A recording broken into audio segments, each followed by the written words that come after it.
अभिनेता सैफ अली खानवर झालेल्या जीवघेण्या हल्ल्यानंतर त्याच्या प्रकृतीत आता सुधारणा झाली आहे. पण या हल्ल्यामुळे बॉलिवूडसह संपूर्ण देशात खळबळ उडाली आहे. सैफ अली खानवर घरात घुसून जीवघेणा हल्ला झाला याचा घटनाक्रम आता समोर आला आहे. चोर घरात कसा शिरला, आधी कुठे गेला तो आणि सैफ समोरासमोर आले आणि पुढे काय घडलं याची माहिती घरात काम करणाऱ्या महिलेनं दिली आहे. या हल्लेखोराचा शोध अद्याप लागलेला नाही. त्याच्या शोधासाठी मुंबई पोलिसांनी 20 पथकं तयार केली आहेत. सैफवर हल्ला करणाऱ्या व्यक्तीचा शोध घेण्यासाठी प्रत्येक पथकाला वेगवेगळी कामं सोपवून देण्यात आली आहेत. दरम्यान हा हल्लेखोर सैफच्या घरात नेमका शिरला कसा याबाबत अनेकांना प्रश्न पडला होता. मुंबई पोलिसांनी सैफच्या घरात काम करणाऱ्यांकडून जेव्हा माहिती घेतली तेव्हा धक्कादायक माहिती समोर आली आहे. बुधवारी मध्यरात्री सैफ अली खानच्या वांद्रे इथल्या घरात हा चोर शिरला होता. घरात काम करणाऱ्या एलियामा फिलिप यांनी या घुसखोराला पहिल्यांदा पाहिलं.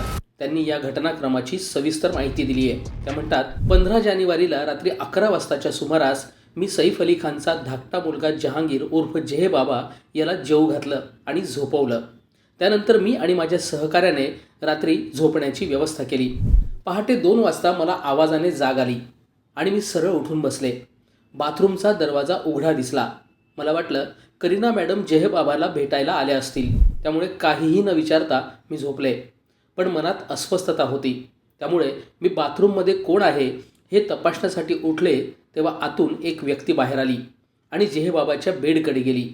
घाबरून मी पटकन जेह बाबाकडे गेले. त्यानंतर हल्लेखोराने माझ्याकडे इशारा करून कोई आवाज नाही असं म्हटलं. त्याच क्षणी जेह बाबाची आया जुनू ही देखील जागी झाली. त्या माणसाने तिलाही आवाज करू नकोस असं बजावलं.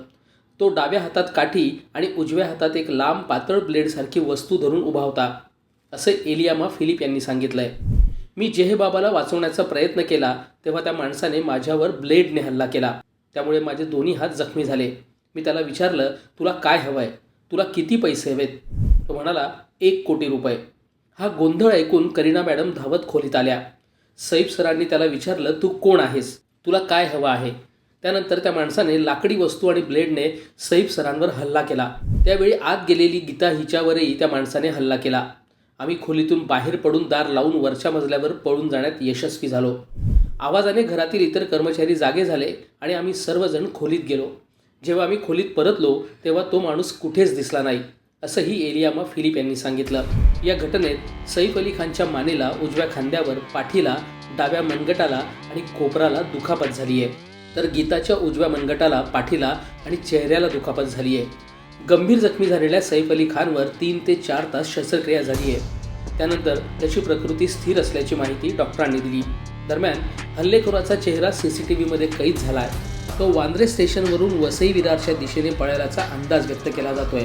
आता पोलीस त्याला किती लवकरात लवकर पकडतात याकडेच सगळ्यांचं लक्ष लागलंय. लोकमत.com ब्युरो रिपोर्ट.